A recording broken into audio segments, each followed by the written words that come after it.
एक बार की बात है। जापान के पूर्वी प्रांत में एक महान जैन मास्टर रहते थे।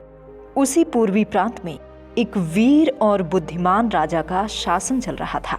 राजा हमेशा से चाहते थे कि उनका बेटा उनके जैसा बुद्धिमान और साहसी राजा बने, जो प्रजा के सुख दुख को बहुत अच्छे से समझ सके और हमेशा प्रजा की रक्षा कर सके। राजा ने अपने बेटे को एक अच्छा शासक बनाने के मकसद से उस महान जैन मास्टर के पास भेजा।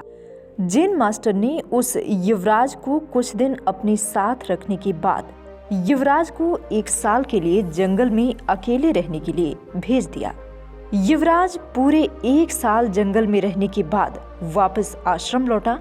जब युवराज लौटे तो मास्टर ने पूछा, बताओ तुमने जंगल में क्या सुना?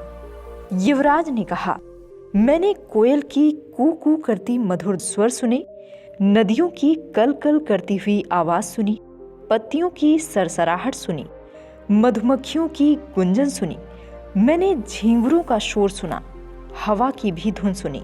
युवराज अपना अनुभव सुनाता चला गया। जब युवराज ने अपनी बात पूरी कर ली तब जैन मास्टर बोले, अच्छा है, अब तुम एक बार फिर से जंगल जाओ और जब तक तुम्हें कुछ नई आवाजें सुनाई ना दें तब तक आश्रम लौटकर मत आना।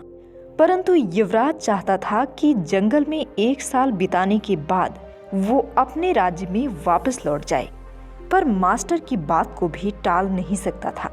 इसीलिए वो बेमन से ही जंगल की तरफ चला गया। कई दिन गुजर गए पर युवराज को कोई नई आवाज सुनाई नहीं दी। वो परेशान हो उठा। उसने निश्चय किया कि अब वो हर आवाज को बड़े ध्यान से सुनेगा। फिर एक सुबह उसे कुछ अनजानी सी आवाजें हल्की हल्की सुनाई देने लगी। इस घटना के कुछ दिनों बाद वो जैन मास्टर के पास वापस लौटा और बोला, पहले तो मुझे वही ध्वनियां सुनाई दे रही थीं जो पहले देती थीं, लेकिन एक दिन जब मैंने बहुत ध्यान से सुनना शुरू किया तो मुझे वो सुनाई देने लगा जो मैंने पहले कभी नहीं सुना था।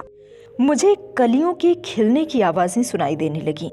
मुझे धरती पर पड़ती सूर्य की किरणों, तितलियों के गीत और घास द्वारा सुबह की ओस पीने की ध्वनियां भी सुनाई देने लगी। ये सुनकर जैन मास्टर खुश हो गए और मुस्कुरा कर बोले, अनसुने को सुनने की क्षमता होना एक अच्छे राजा की निशानी है, क्योंकि जब कोई शासक अपने लोगों के दिल की बात सुनना सीख लेता है, बिना उनके बोले उनकी भावनाओं को समझ लेता है, जो दर्द बयान ना किया गया हो वो अगर समझने की क्षमता रखता है और लोगों की अनकही शिकायतों को भी सुन लेता है, तो केवल वही राजा अपनी प्रजा का विश्वास जीत सकता है, कुछ गलत होने पर उसे समझ सकता है और अपने नागरिकों की वास्तविक आवश्यकताओं को पूरी कर सकता है। हर एक लीडर में ये 5 आदत जरूर होती है।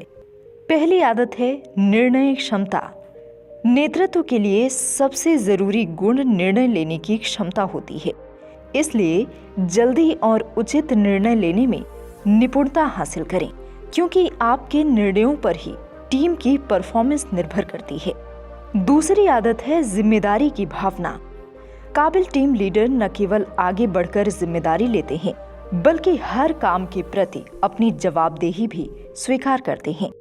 इसीलिए कभी भी जिम्मेदारी लेने से पीछे ना हटें, साथ ही गलतियों से सबक लें और उन्हें सुधारने के लिए तत्पर रहें।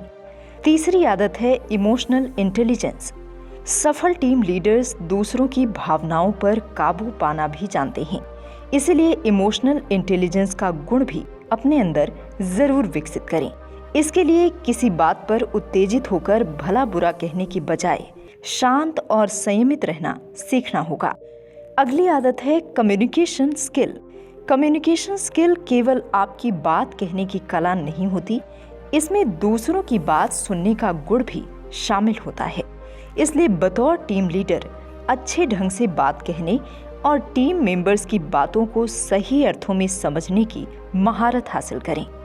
5वीं और आखिरी आदत है खुद में सुधार।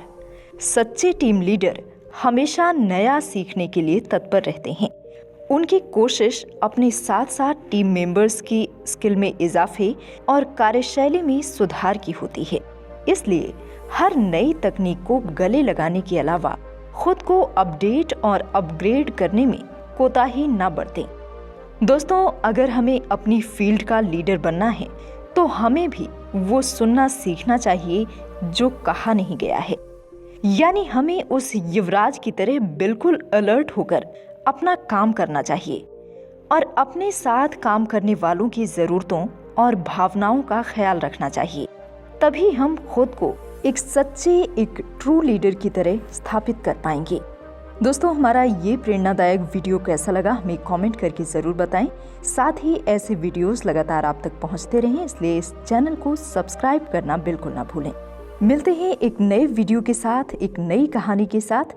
तब तक आप इस चैनल के बाकी वीडियोस भी देख सकते हैं जिनसे आपको बहुत प्रेरणा मिलेगी।